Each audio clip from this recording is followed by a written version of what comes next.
Next topic is 73rd and 74th amendment. ये बहुत ही important है, लोकल गवर्नमेंट की जान है ये दोनों अमेंडमेंट एक्ट्स, है ना। भारत में जो लोकल गवर्नमेंट आज हम देख रहे हैं उसका ये बेसिकली उसका जेनेसिस है 73rd and 74th amendment act.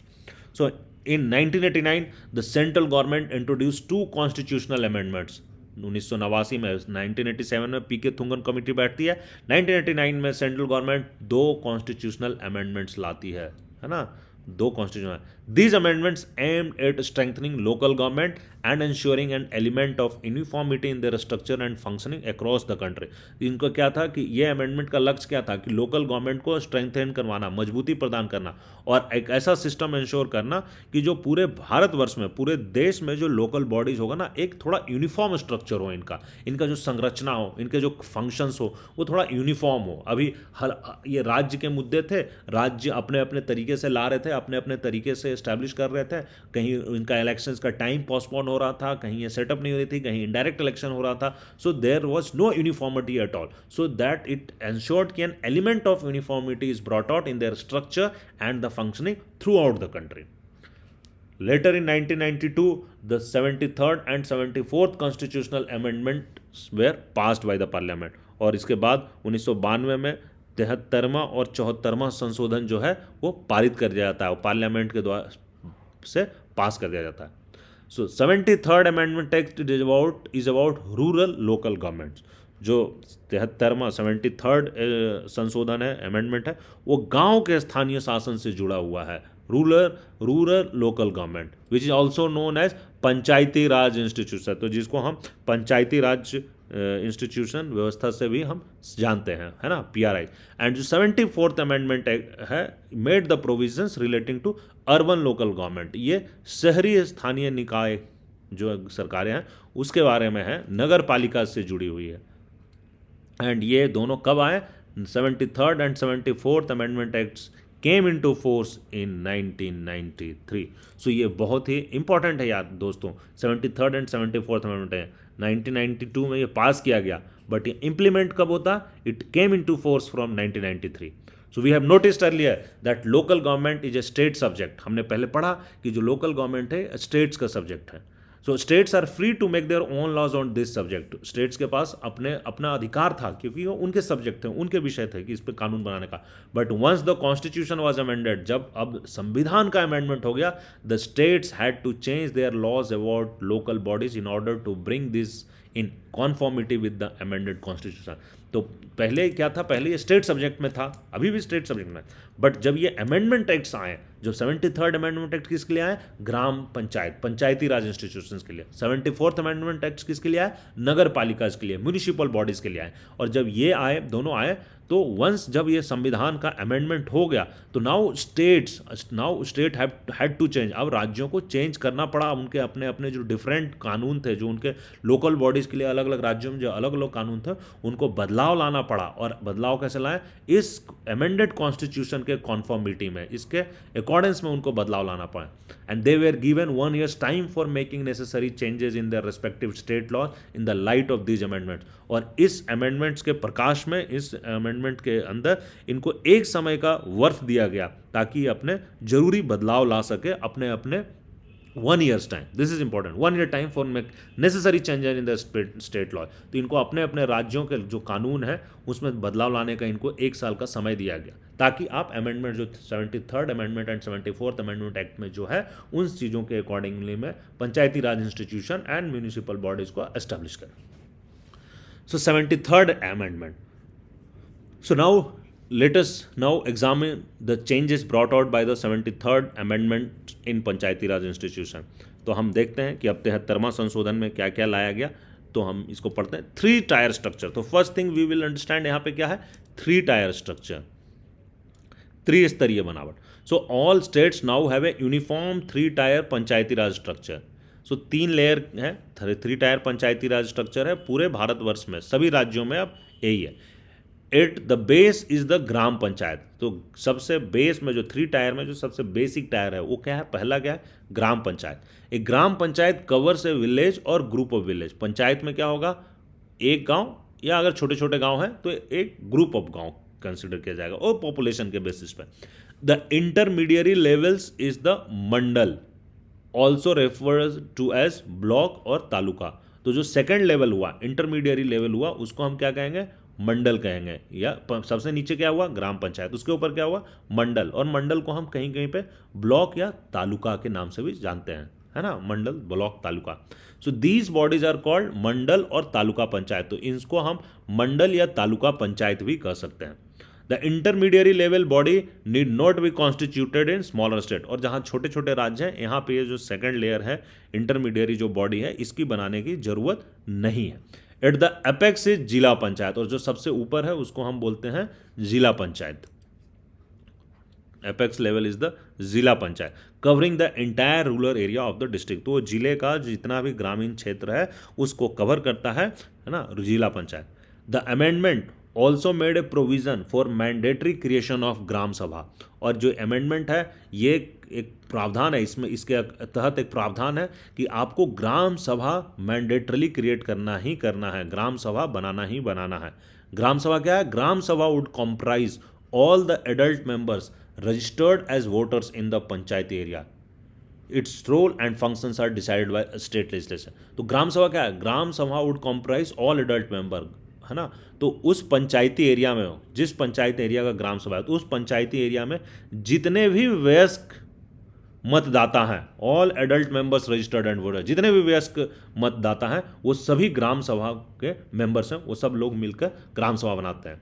और इनका जो रोल क्या होगा, इनका क्या भूमिका रहेगा, इनका क्या कार्य रहेगा, what is role and function, वो स्टेट लेजिस्लेशन, वो राज्य अपने कानून बनाकर वो डिसाइड कर सकती है। बट ग्राम सभा होना जरूरी है, ये संविधान में लिखा हुआ है एज पर अमेंडमेंट। अब आते हैं कि अब इनका चुनाव कैसे होगा, इलेक्शन कैसे होगा।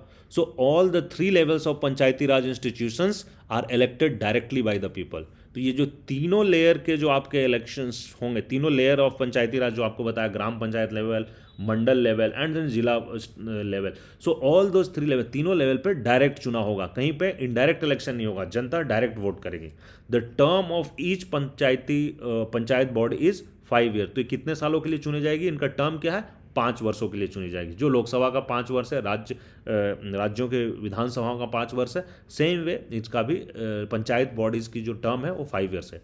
If the state government dissolve the panchayat before the end of its 5 term, अगर राज्य सरकार किसी कारणवश पंचायत को 5 साल से पहले डिसॉल्व करती है, तो ऐसे केस में क्या होगा, fresh election must be held with in 6 month of such dissolution.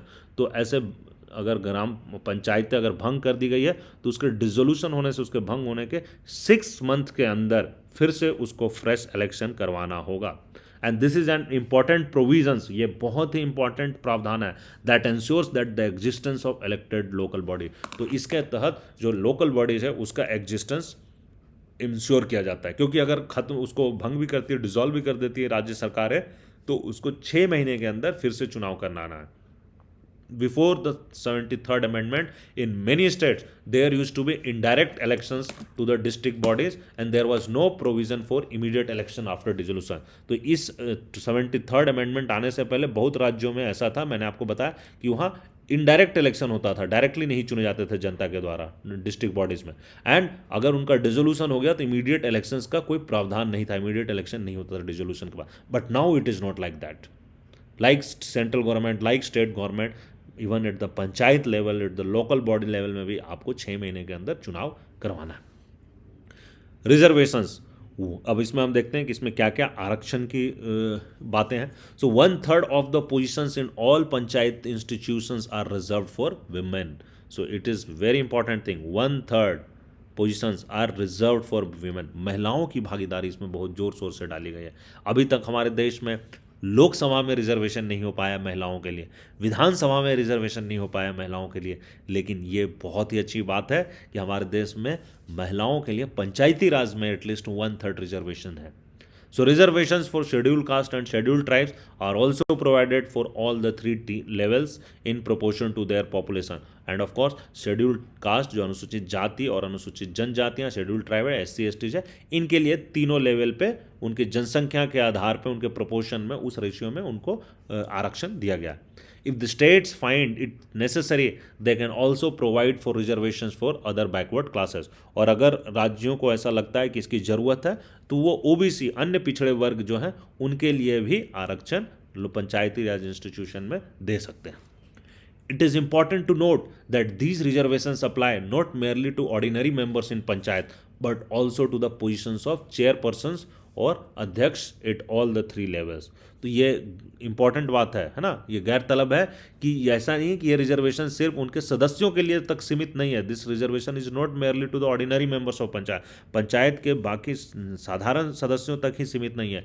ये तीनों स्तर में एट ऑल 3 लेवल्स में जो उनके चेयरपर्सन होते हैं या अध्यक्ष जो होते हैं है ना, उनके लिए भी ये आरक्षण लागू होता है.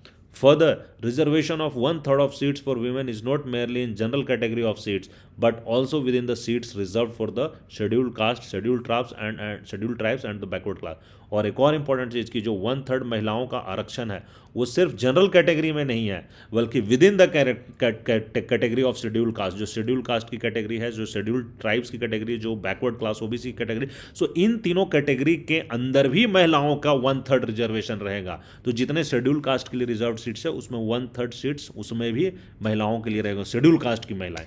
शेड्यूल्ड ट्राइब्स की जो सीट्स आरक्षित रहेंगे उसमें 1/3 शेड्यूल्ड ट्राइब्स की महिलाएं, और बैकवर्ड क्लास के लिए अगर सीट अगर आरक्षण है तो उसमें भी 1/3 बैकवर्ड महिलाओं के लिए आरक्षित रहेगा. So this means that a seat may be reserved simultaneously for a women candidate and one belonging to the scheduled caste or scheduled tribe. जैसा मैंने समझाया कि सीट महिलाओं और scheduled caste and scheduled tribe and scheduled caste दोनों के लिए साथ में आरक्षित हो सकती है. Thus a sarpanch would have to be a Dalit women और एन आदिवासी वुमेन. तो इस तरह सरपंच पद पर कोई दलित अथवा आदिवासी महिला धारण कर सकती है. ये हमारे देश के लिए एक बहुत बड़ी एक्चुअली अचीवमेंट है. Transfer of subjects. So 29 subjects which were earlier in the state list of the subjects are identified and listed in 11th schedule of the constitution. तो जो हमारे विषयों का जो ट्रांसफ़र किया गया, स्थानांतरण किया गया, तो हमारे जो स्टेट लिस्ट में है ना, संविधान के जो स्टेट राज्यों की सूची में 29 विषय जो थे, 29 सब्जेक्ट्स, इन सबको आइडेंटिफाई किया गया और लिस्ट कहाँ किया गया? 11th schedule of the constitution है ना, संविधान के 11वीं अनुसूची में डाल दिया गया. So 29 subjects. How many? 29 subjects. कहाँ? 11th schedule of the constitution. And these subjects are to be transfer to Panchayati Raj institution. और ये 29 सब्जेक्ट्स पंचायती राज इंस्टीट्यूशंस को ट्रांसफर कर दिए गए. This subjects were most linked to the development and welfare functions at the local level. तो ये generally किस चीज़ों से जुड़ी हुई थी? ये विकास और वेलफेयर, जो लोकल लेवल पे विकास एंड वेलफेयर के फंक्शंस हैं उससे जुड़ी हुई थी. लोकल लेवल पे डेवलपमेंट और कल्याण की जो बातें हैं उनसे जुड़ी हुई थी. The actual transfer of these functions depend upon the state legislature. However जो इसका जो एक्चुअल में ट्रांसफ़र होगा, वास्तविक हस्तांतरण होगा, वो प्रदेश के स्टेट के कानून के ऊपर डिपेंड करता है. Each state decides how many of these 29 subjects should be transfer to the local body. यहाँ पे उनको एक थोड़ा सा लिबर्टी दिया गया कि हर एक स्टेट अपना डिसाइड कर रहा है कि इन 29 में से ये जो 29 विषय हैं इसमें से कितने विषय ट्रांसफ़र होंगे लोकल बॉडीज़ के लिए, ये स्टेट लेजिस्लेशन के द्वारा स्थापित होगा. एंड कुछ सब्जेक्ट्स जो 11th शेड्यूल में है वो थोड़ा सा लिस्ट में मैं आपको बताता हूँ. जैसे एग्रीकल्चर, कृषि डाल दिया गया है ना, minor irrigation, water management and water shade development, लघु सिंचाई, जल प्रबंधन, जल संचय, ठीक है, small scale industries including food and processing industry, लघु उद्योग, खाद्य प्रसंस्करण के उद्योग है ना, rural housing, Gramin Awas, drinking water, पेयजल, रोड्स, कल्वर्ट्स है ना, सड़क, पुलिया, रूरल इलेक्ट्रिफिकेशन, ग्रामीण विद्युतीकरण, पॉवर्टी एलिवेशन प्रोग्राम, गरीबी उन्मूलन कार्यक्रम जो है वो इस लिस्ट में है. Education including primary and secondary schools है ना, प्राथमिक और माध्यमिक स्तर तक की शिक्षा, technical training and vocational education, तकनीकी प्रशिक्षण और व्यावसायिक शिक्षा, adult and for non formal education, वयस्क और अनौपचारिक शिक्षा, लाइब्रेरीज, पुस्तकालय, कल्चरल एक्टिविटीज, सांस्कृतिक गतिविधि, मार्केट्स एंड फेयर, बाजार और मेला, health and sanitation including hospitals, primary health centres and dispensaries, तो स्वास्थ्य और साफ सफाई, इसमें बेसिकली अस्पताल भी शामिल है, including hospitals, primary health centre, प्राथमिक स्वास्थ्य केंद्र और डिस्पेंसरी। फैमिली वेलफेयर, परिवार नियोजन, वीमेन एंड चाइल्ड डेवलपमेंट, महिला और बाल विकास, सोशल वेलफेयर, समाज कल्याण, welfare of the weaker sections and in particular of the scheduled caste and the scheduled tribes. तो जो कमज़ोर तबके के लोग हैं इनका कल्याण, खास करके जो अनुसूचित जाति और अनुसूचित जनजाति का, एंड पब्लिक डिस्ट्रीब्यूशन सिस्टम, सार्वजनिक वितरण प्रणाली जो। सो ये सब कुछ विषय हैं जो 29 सब्जेक्ट्स के लिस्ट में आते हैं, जिनको राज्यों को पावर है कि वो उनमें से कुछ सब्जेक्ट्स को लोकल बॉडीज़ के लिए पंचायती राज इंस्टीट्यूशंस के लिए ट्रांसफर कर दें। So the provisions of the 73rd Amendment were not made applicable to the area inhabited by the Adivasi population in many states of India.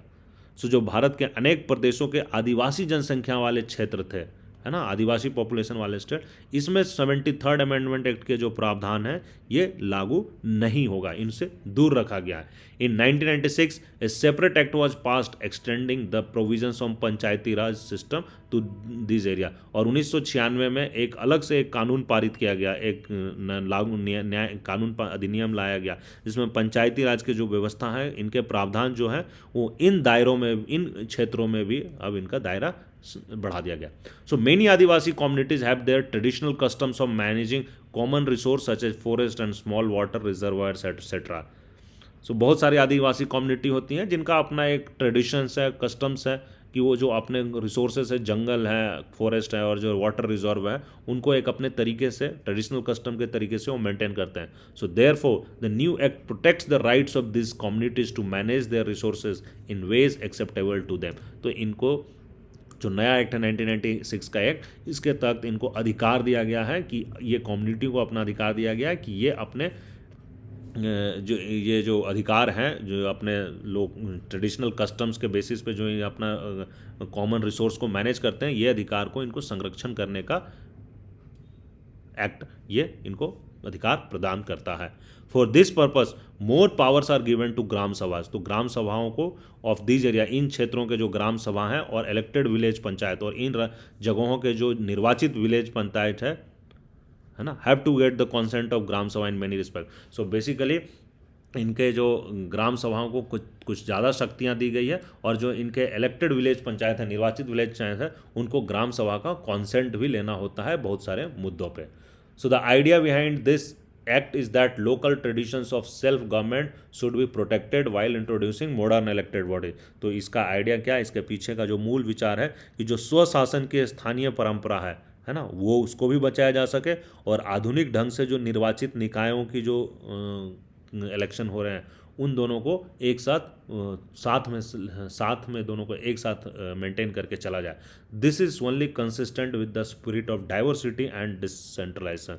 सो ये बेसिकली जो हमारी विविधता और विकेंद्रीकरण की जो भावना है, उसके साथ, उस विचार के साथ संगति में बैठती है, उसके साथ कंसिस्टेंट है। सो इट्स बेसिकली हमारे जो spirit of diversity and decentralisation के इन लाइन में है। Now come to the state election commissioners, है ना। सो जो राज्य चुनाव आयोग, so the state government is required to appoint a state election commissioner. तो राज्य सरकार एक स्टेट इलेक्शन कमिश्नर का स्थापना करता है। मेंबर ऑफ लोकसभा का चुनाव कौन करवाता है, बेसिकली पार्लियामेंट के मेंबर्स का चुनाव कौन करवाता है, chief election commissioner and election commission, है ना। Election commission of India we can say, which consist of chief election commissioner and other election commissioners also. ये भी मैं आपको पढ़ा चुका हूँ। बट जो राज्यों जो और इनफैक्ट राज्यों के असेंबली चुनाव कौन करवाता है, वो भी इलेक्शन कमीशन ऑफ इंडिया कराएगा। बट जो पंचायती राज का है, उसके लिए क्या है कि द स्टेट गवर्नमेंट अपॉइंट करेगा state election commissioner who would be responsible for conducting elections to the Panchayati Raj institution. ये पंचायती राज्यों में चुनाव कराने के लिए स्टेट इलेक्शन कमिश्नर बनाए जाते हैं राज्यों के द्वारा। Earlier this task was performed by the state administration which was under control of the state government. तो पहले ये काम किसके द्वारा करवाए जा रहे थे, पहले ये काम स्टेट एडमिनिस्ट्रेशन, जो राज्य के प्रशासन है, उसके द्वारा करवाए जा रहे थे। बट वो किसके अंडर होते हैं, वो राज्य सरकार के अंदर होते हैं। But now the office of state election commissioner is an autonomous like election commissioner of India. But अब जो स्टेट इलेक्शन कमिश्नर है, ये याद रखिएगा, ये भी पूछा जाता है, इस ऑटोनोमस बॉडी, है ना, जैसे election commission of India, Bharat का जो इलेक्शन कमीशन इंडिया है ये एक स्वायत्त बॉडी है, ये ऑटोनोमस बॉडी है। उसी प्रकार से जो राज्यों के जो चुनाव आयुक्त हैं ये भी एक स्वायत्त बॉडी है, ऑटोनोमस बॉडी है। However, the state election commissioner is an independent officer and is not linked to nor this office under the control of election commission of India. So ये भी एक बहुत ध्यान रखने वाली बात है कि जो स्टेट इलेक्शन कमीशन है इस इंडिपेंडेंट ऑफिसर, ये स्वतंत्र ऑफिसर है, इज नॉट लिंक्ड और ये नहीं जुड़ा हुआ है to nor is the officer under the control of election commission of India. तो ये ऐसा नहीं है कि जैसे सेंट्रल के ऊपर एक इलेक्शन कमीशन ऑफ इंडिया है उसके नीचे स्टेट इलेक्शन कमिश्नर्स, नहीं, स्टेट इलेक्शन कमिश्नर एक इंडिपेंडेंट बॉडी है, इसके मेंबर इंडिपेंडेंट ऑफिसर है, ये किसी भी प्रकार से जो इलेक्शन कमीशन ऑफ इंडिया है उससे जुड़े हुए नहीं है, दोनों अलग अलग बॉडी है। This is not a hierarchical organisation. State election commissions जो हैं वो भारत के इलेक्शन कमीशन ऑफ इंडिया के अंतर्गत नहीं आते हैं, दो independent and separate and distinct bodies है। This has to be remembered, ये अलग अलग बॉडी है, दोनों में कोई लिंक नहीं है। नेक्स्ट है स्टेट फाइनेंस कमीशन, राज्य वित्त आयोग। The state government is also required to appoint a state finance commission once in a 5 years. तो हर एक 5 साल में एक राज्यों को एक वित्त आयोग नियुक्त करना होगा। This commission would examine the financial position of the local governments in the state. और ये लोकल गवर्नमेंट का जो फाइनेंशियल पोजीशन है, उनका जो फाइनेंशियल स्टेटस है उसका जायजा लिया करेगा। It would also review the distribution of revenues between the state and local governments on the one hand and between rural and urban local governments on the other। तो ये दो तरीके पर डिस्ट्रीब्यूशन और रिव्यू, जो रेवेन्यूज़ है जो हमारे पास जो स्टेट गवर्नमेंट के पास जो सब आ रहे हैं रेवेन्यूज़, जो सर पैसे आ रहे हैं, तो उसका डिस्ट्रीब्यूशन करेगा किसमें, किसके किसके बीच में, स्टेट एंड लोकल गवर्नमेंट, है ना, जो स्टेट है और लोकल गवर्नमेंट दो तरीके से करेगा। एक कि स्टेट एंड लोकल गवर्नमेंट के बीच में क्या होना चाहिए उसका वो रिव्यू करेगा, है ना, पुनर्लोकन करेगा। दूसरा वो साथ में पुनर्लोकन करेगा कि कितना गांव में जा रहा है, रूरल बॉडीज़ के पास कितना जा रहा है एंड अर्बन लोकल गवर्नमेंट को कितना जा रहा है। सो rural and urban local government दो अलग अलग पंचायती Raj institutions and municipal bodies, इन दोनों के बीच में रूरल एंड अर्बन में क्या डिवाइड है एंड स्टेट गवर्नमेंट कितना दे रहा लोकल गवर्नमेंट को, ये क्या डिवाइड है। ये दोनों चीज़ों का पुनर्लोकन रिव्यू करेगा। This innovation ensures that allocation of funds to the rural local government will not be a political matter. तो इससे क्या होता है कि जो ग्रामीण स्थानीय शासन को जो धन आवंटित करना होगा वो एक राजनीतिक मसला नहीं बनेगा, क्योंकि ये financial commission, state finance commission के द्वारा किया जा रहा है। अब आते हैं दोस्तों हम 74th अमेंडमेंट पे, है ना। तो जो 74वां संशोधन है, so as we have mentioned earlier the 74th amendment dealt with urban local bodies और नगर पालिका। तो 74वां संशोधन क्या है, शहरी स्थानीय प्रशासन के निकाय अथवा नगर पालिका, है ना, अर्बन लोकल बॉडीज या नगर पालिका से जुड़े हुए हैं। What is an urban area, अब ये समझना जरूरी है। Like it is very easy to identify like Mumbai, Kolkata, but it is not so easy to say this about some very small urban areas that are somewhere between a village and town. तो जैसे अगर कहा जाए कि urban area क्या है, एक शहरी इलाका क्या है, तो आप समझ जाएंगे कि हाँ भाई दिल्ली, मुंबई, कलकत्ता ये सब तो शहरी क्षेत्र है। लेकिन एक्चुअली जो गांव के बीच में जो छोटे अर्बन एरियाज है, जो गांव और टाउन के बीच में आते हैं, इनमें यह मुश्किल है थोड़ा सा आइडेंटिफाई करना, है ना, somewhere between village and town. तो इसको क्या है, the census of India defines an urban area as having. तो जो भारत का सेंसस है, भारत की जनगणना, वो शहरी इलाका का एक परिभाषा देती है। शहरी इलाका का क्या परिभाषा देती है कि मिनिमम पॉपुलेशन ऑफ 5000, है ना, कम से कम 5000 लोग होने चाहिए। सिर्फ यही नहीं, और भी क्राइटेरिया। सो कम से कम 5000 लोग होने चाहिए। At least 75% of the mail working population engaged in non agricultural occupation.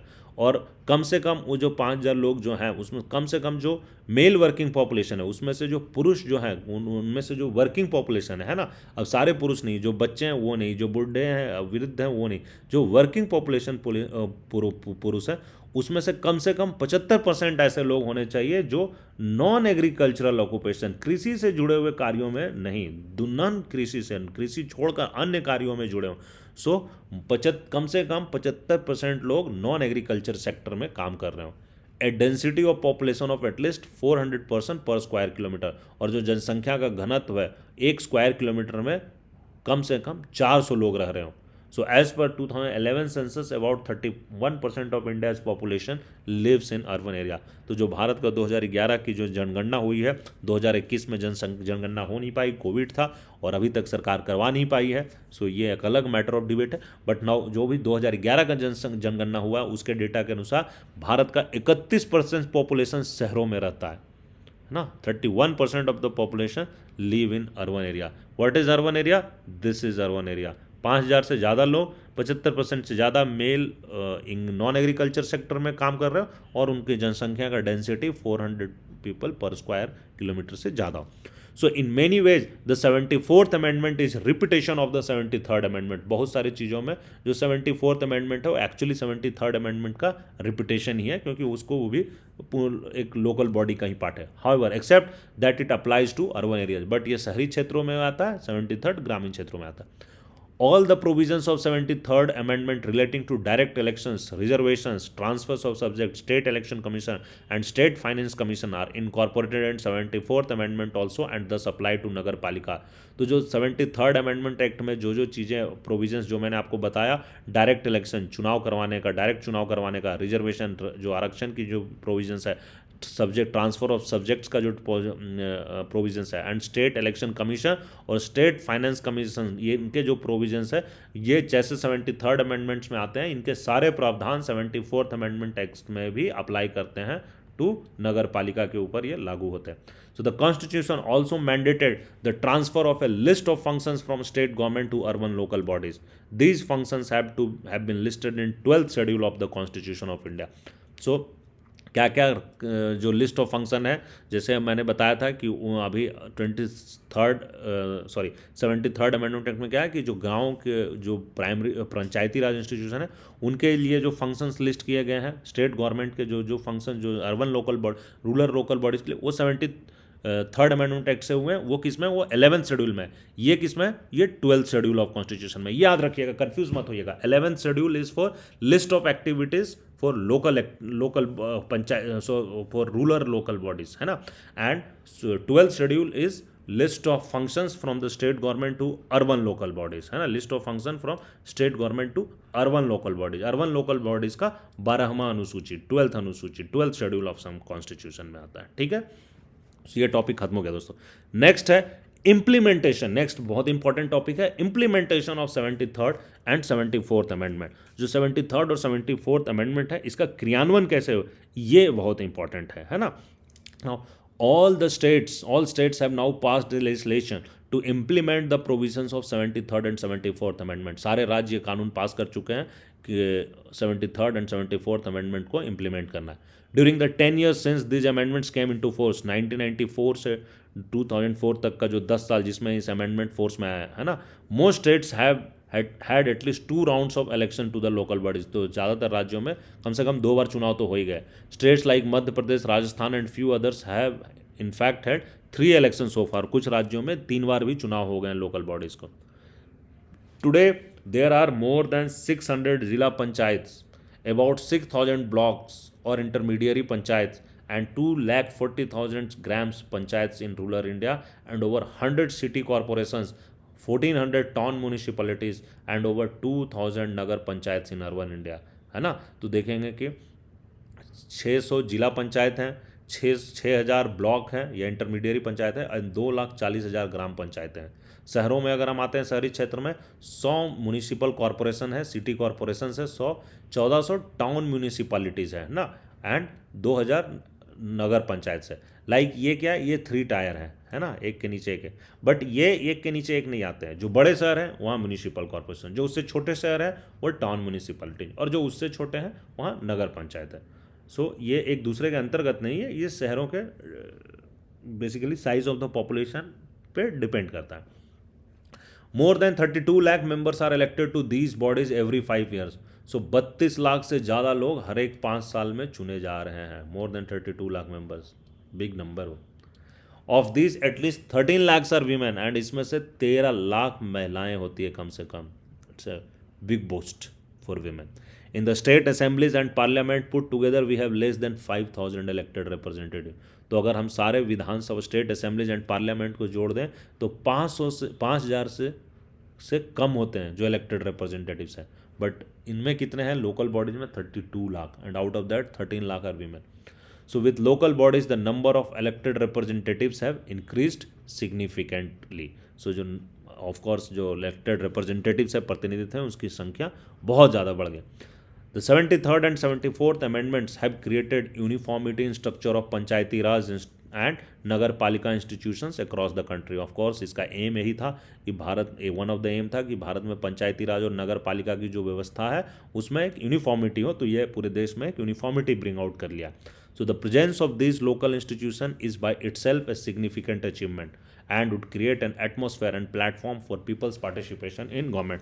तो इनका जो है, ये जो प्रेजेंस है इन दिस लोकल बॉडीज़ का, ये अपने आप में एक बहुत बड़ी अचीवमेंट है of course, and would create, और एक ऐसा माहौल बनाती है ना, और एक ऐसा प्लेटफॉर्म देती है जिसमें जो आम जनता है, जो पीपल है, उसका पार्टिसिपेशन हो सके, भागीदारी हो सके सरकार में.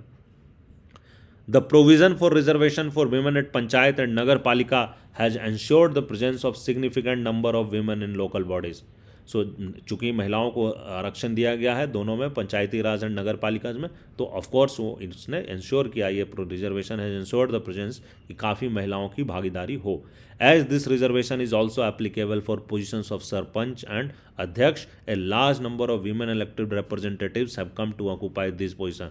और चूँकि ये आरक्षण सिर्फ उनकी भागीदारी तक नहीं है, उनके मेंबरशिप तक नहीं है, ये सरपंच और अध्यक्ष के पदों तक है, तो काफ़ी महिलाएं आज देश में इन पोजिशंस पे बैठी हुई है. देयर आर एटलीस्ट 200 वीमेन अध्यक्षिका, है ना, अध्यक्ष इन जिला पंचायत. तो जिला पंचायत में 200 से ज़्यादा महिलाएं अभी अध्यक्ष बनी हुई है, एंड 2000 से ज़्यादा महिलाएं जो हैं वो president of block taluka panchayat की जो हेड बनी हुई है, और 80,000 से ज़्यादा महिलाएं अभी सरपंच बनी हुई है ग्राम पंचायतों में. It's a big number, and it's a good round of employees for India as a country in this aspect. We also have more than 30 women mayors in the corporations. हमारे पास 30 से ज़्यादा महिलाएं मेयर भी है, बिग सिटी कॉरपोरेशंस में mayor होती है. Over 500 women अध्यक्ष इन टाउन म्यूनिसिपैलिटीज, और जो नगर पालिकाज है उसमें 500 से ज़्यादा महिलाएं अध्यक्ष है. और जो नगर पंचायत से जो छोटे शहरी हैं, जो शहरी निकाय हैं, 650 नगर पंचायत सर headed by women. So women have gained more power and confidence by asserting control over resources. तो महिलाओं को काफ़ी इससे मोर पावर, है ना, ताकत मिला है, शक्ति मिली है, और कॉन्फिडेंस भी मिला है. ऑफ कोर्स उनको ये एक कॉन्फिडेंस भी प्रदान करता है, ताकि जिससे वो हमारे जो रिसोर्सेज है उस पर वो अच्छे तरीके से अपना नियंत्रण रख सकते हैं. So their presence in these institutions have given many women a greater understanding of the working of politics. तो चूँकि महिलाएं इसमें तेज़ी से आई है और काफ़ी इनका संख्या ज़्यादा है, तो इनको एक ग्रेटर अंडरस्टैंडिंग मिला है, इनको एक समझ मिली है पॉलिटिक्स में कैसे काम करते हैं, इनकी समझ इसमें बढ़ोतरी हुई है, इजाफा हुआ. In many cases they have brought a new perspective and greater sensitivity to the discussions at local body. और बहुत सारे जगहों पे तो ये बताते हैं कि ये एक नई सोच लेकर आए हैं, एक नया पर्सपेक्टिव लेकर आए हैं, and greater sensitivity to discussions at local body. Local bodies में जो मुद्दे डिस्कस किए जा रहे हैं उनमें एक ग्रेटर, बड़े रूप से सेंसिटिविटी लाई है, और एक नई सोच लेकर आए, नई पर्सपेक्टिव लेकर आए हैं. In many cases, women were unable to assert their presence or were mere proxies for the male members of their family who sponsored their elections. कुछ जगहों पे ऐसा है, such instances are however becoming fewer. तो कुछ ऐसे भी cases हैं, काफ़ी जगह ऐसे हैं कि जहाँ पे वीमेन है, वो सिर्फ प्रेजेंस है, वो एक प्रॉक्सी के रूप में, वो एक्चुअली जो मेल मेंबर है, चूंकि वो सीट महिला के आरक्षित है, तो वहाँ मेल मेंबर नहीं हो सकता, या मेल मेंबर किसी कारण से अयोग्य घोषित है, या मेल मेंबर का क्रिमिनल रिकॉर्ड है, या कुछ ऐसा रिकॉर्ड है जिससे लोग उसको वोट नहीं दे पाएंगे, या वो लायक नहीं है कि उस जगह पे बैठ सके. तो अपनी महिलाओं को, अपने घर की महिलाएं, खास करके पत्नी, माँ, बहनों को ऐसे जगहों पे उन्होंने बैठा रखा है, और वो अपना प्रॉक्सी के रूप में बैठाकर, जितवाकर और बैठाकर वो अपना खुद का रूल चला रहे हैं. बट ऐसी केसेस अब कम है, काफ़ी कम है. अभी एक रिसेंटली पंचायत सीरीज़ काफ़ी फेमस चल रही है, आप लोग सब जानते हैं. तो पंचायत सीरीज़ में भी एक ऐसा ही एक एग्जाम्पल है जहाँ पे एक जो सरपंच है वो एक महिला ही है, but actually it is being run by her husband. So that's a pun intended story. But yes, ऐसे प्रॉक्सीज हमारे देश में हैं, बट इनकी संख्या धीरे धीरे अब कम हो रही है, अब जागरूकता बढ़ रही है. So while reservations for scheduled caste and scheduled tribes are mandated by the constitutional amendment, most states have also made a provision to reserve seats for backward classes. तो जैसा कि मैंने आपको बताया था कि शेड्यूल कास्ट और शेड्यूल ट्राइब्स के लिए रिजर्वेशंस हैं इन लोकल बॉडीज़ में, बट बहुत सारे राज्यों में चूंकि अमेंडमेंट में ये ऑप्शन था कि बैकवर्ड कास्ट को भी कंसिडर किया जा सकता है, तो मोस्ट ऑफ द स्टेट्स ने बैकवर्ड कास्ट के लिए भी रिजर्व्स किए हैं seat. As the Indian population has 16.2% scheduled caste, 8.2% scheduled tribes, and about 6.6 lakh elected members in the urban local bodies hail from these two communities. तो हमारे देश की जो जनसंख्या है उसमें 16% लगभग शेड्यूल कास्ट है और 8% लगभग शेड्यूल ट्राइब्स है ना, 8.2%. तो 6.60 इलेक्टेड मेंबर्स जो हैं अर्बन एंड लोकल बॉडीज़ में वो इन दो कम्युनिटी से आते हैं, schedule caste and schedule tribe से. This has significantly altered the social profile of local body. तो ऑफकोर्स ये जो हमारे स्थानीय निकाय हैं इनका जो प्रोफाइल है वो काफ़ी हद तक इसने बदल दिया, सोशल प्रोफाइल काफ़ी हद तक इसने बदल दिया है. These bodies have thus become more representative of social reality they operate within. तो ऑफकोर्स ये जो हैव बिकम मोर रिप्रेजेंटेटिव, ये ज़्यादा प्रतिनिधित्व हो गए हैं ऑफ सोशल रियलिटी, जिस समाज में हम रह रहे हैं उसकी जो रियलिटी है उसको ये ज़्यादा रिप्रेजेंट कर रहे हैं. Sometimes this leads to tensions, कभी कभी इन सब चीज़ों के कारण कुछ टेंशंस भी आते हैं, कुछ बुरे अनुभव भी आते हैं. The dominant social groups which controlled the village earlier do not wish to give up their power. तो जो डोमिनेंट सोशल ग्रुप्स है, जो सामाजिक ताकतवर ग्रुप्स हैं, वो पहले से विलेज को कंट्रोल कर रहे थे, तो वो ये पावर को जाने नहीं देना चाहते हैं. Dominant social group which control the village earlier do not wish to give up their power, वो अपनी शक्ति को खोना नहीं चाहते हैं. This leads to intensification of struggle of power. तो ये कभी कभी दोनों मतलब कुछ लोगों के बीच में ये एक स्ट्रगल के रूप में, उनके दोनों के बीच में जो एक स्ट्रगल है उसको इंटेंसिफाई कर देता है. But tension and struggle is not always bad, but कभी कभी टेंशन और स्ट्रगल हमेशा खराब नहीं होता है. Whenever there is an attempt to make democracy more meaningful and give power to those who did not enjoy it earlier, there is bound to be some conflict and tension in society.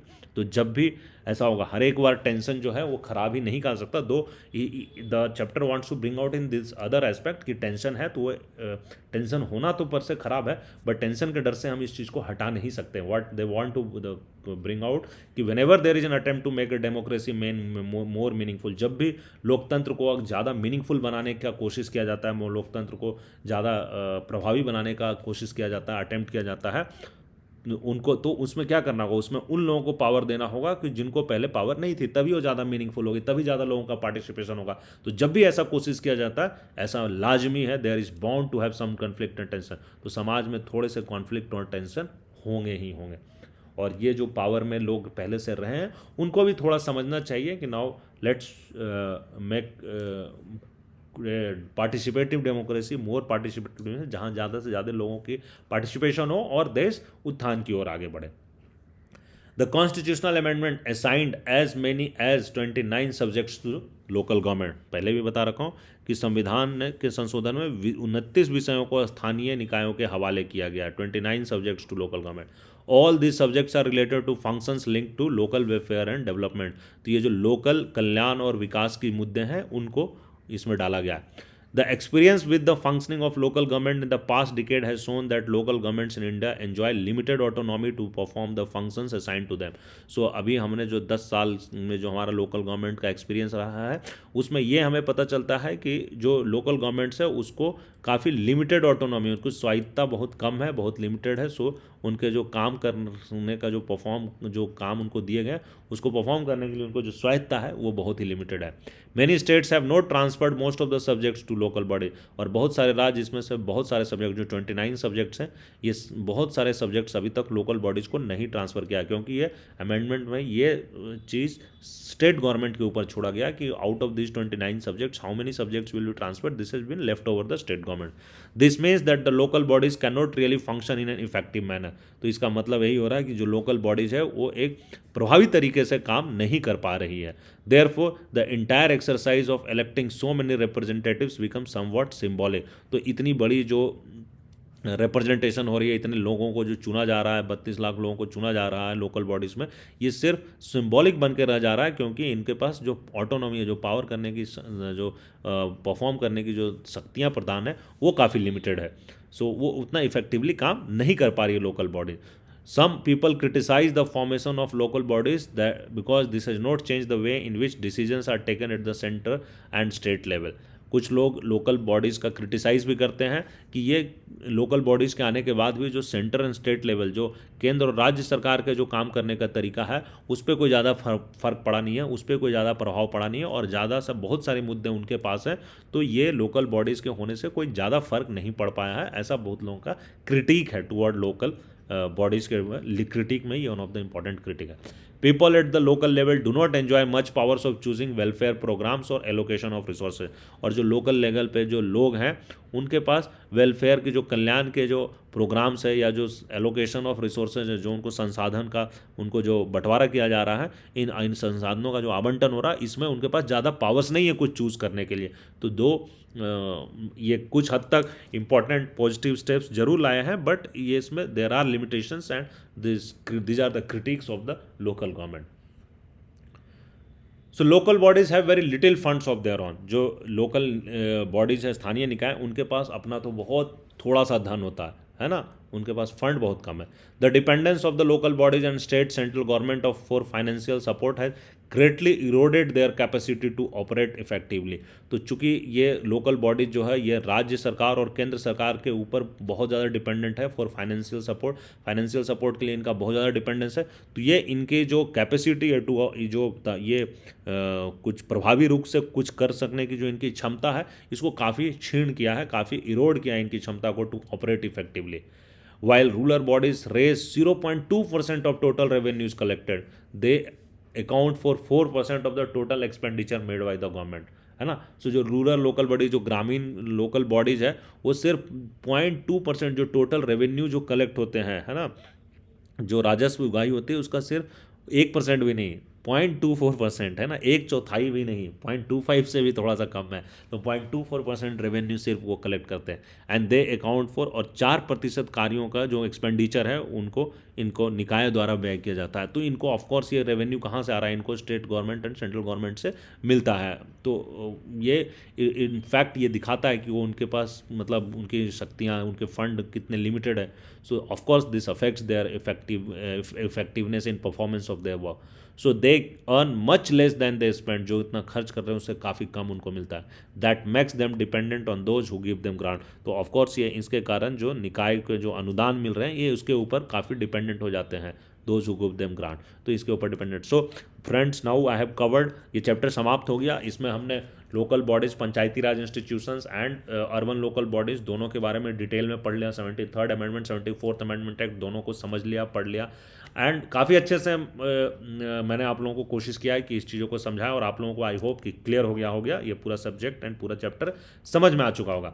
Now अब हम conclude करते हैं, इसका conclusion को समझते हैं, and then हम इस चैप्टर को खत्म करते हैं। सो कंक्लूजन क्या है? This experience suggests that local government continue to be agencies implementing the welfare and development schemes of the central and state government. तो हमें इस अनुभव से यही संकेत मिलते हैं कि जो स्थानीय शासन के जो निकाय है, जो लोकल गवर्नमेंट है, वो कंटिन्यू टू बी एजेंसी, वो एक एजेंसी की भूमिका निभा रही है इन इम्प्लीमेंटिंग। केंद्र सरकार और राज्य सरकार के जो कल्याण और विकास के जो स्कीम्स है, उसको इम्प्लीमेंटेशन करने में यह एक एजेंसी के रूप में आ रही है, भूमिका निभा रही है। Giving more powerful to local government means that we should be prepared for real decentralisation of power. तो अगर हम लोकल गवर्नमेंट को ज़्यादा शक्तियाँ देंगे, है ना, local government, more power to local government, इसका क्या मतलब होता है? इतना मतलब होता है कि हमें रेडी होना चाहिए कि असली डिसेंट्रलाइजेशन ऑफ पावर, जो केंद्र शक्तियों का विकेंद्रीकरण असली तभी होगा जब लोकल गवर्नमेंट को, बॉडीज़ को ज़्यादा शक्तियाँ प्रदान की जाएगी। Ultimately democracy means that power should be shared by the people. So ultimately जो वास्तविक रूप में ये लोकतंत्र का मतलब ही यही है कि power should be shared by the people. तो जो शक्तियां हैं वो जनता के बीच में हो, जनता के द्वारा शेयर की जाए। People in the villages and urban localities must have the power to decide what policies and programs they want to adopt. So जो लोग गाँव में रह रहे हैं, पीपल इन विलेजेस एंड जो अर्बन लोकेलिटीज में शहरों में रह रहे हैं, उनके पास ये शक्ति होनी चाहिए, पावर टू डिसाइड, उनको एक निर्णय लेने की शक्ति होनी चाहिए कि कौन सी पॉलिसीज और कौन से प्रोग्राम वो अडॉप्ट करना चाहते हैं. As you have studied earlier, democracy means decentralisation of power. जैसा कि हमने पहले पढ़ा है कि जो डेमोक्रेसी है उसका मतलब ही होता है, डेमोक्रेसी मीन्स विकेंद्रीकरण, शक्तियों का विकेंद्रीकरण, decentralisation of power and giving more and more power to people. So decentralisation कब होगा? जब हम जनता को ज़्यादा से ज़्यादा पावर जनता के हाथों में हम प्रदान करेंगे, प्रदत्त करेंगे. The laws about local governments are an important step in the direction of democratization. तो ऑफ कोर्स जो इसके लोकल गवर्नमेंट के इससे जुड़े हुए जो कानून बनाए गए हैं, जो अमेंडमेंट्स लाए गए और जो कानून बनाए गए, वो काफ़ी इंपॉर्टेंट स्टेप है, वो इस दिशा में काफ़ी इंपॉर्टेंट स्टेप है कि डेमोक्रेटाइजेशन, वो देश को एक अच्छा लोकतंत्र बनाने के ऊपर में, डेमोक्रेटिक कंट्री बनाने के ऊपर में, मोर डेमोक्रेसी सेटअप करने के दिशा में बहुत ही महत्वपूर्ण स्टेप है. But the true test of democracy is not merely in the legal provisions but in the practice of those provision. But ये एक दिशा में एक महत्वपूर्ण स्टेप तो जरूर है, बट एक लोकतंत्र का असली चरित्र टेस्ट, अच्छा टेस्ट, सही टेस्ट तभी होगा, ट्रू टेस्ट तभी होगा जब सिर्फ लीगल प्रोविजंस में नहीं, जब ये कानूनी प्रावधानों तक सीमित नहीं रहेगा, जब एक्चुअली में ये प्रैक्टिस में आएगा, ये जो सारे प्रावधान है ये प्रैक्टिस में आएंगे और ये रियली दिल से इंप्लीमेंट किए जाएंगे इन स्पिरिट. जब इनका इम्प्लीमेंटेशन होगा तो अभी ये डेमोक्रेसी सक्सेसफुली स्टेब्लिश हो पाएगी. So with that I have concluded this chapters. I hope friends you have understood this chapter very clearly, or concepts are now very clear, and I just stop here. I'll wait for the next chapter का मैं फिर video release करूँगा. Thank you. जय हिंद, जय भारत.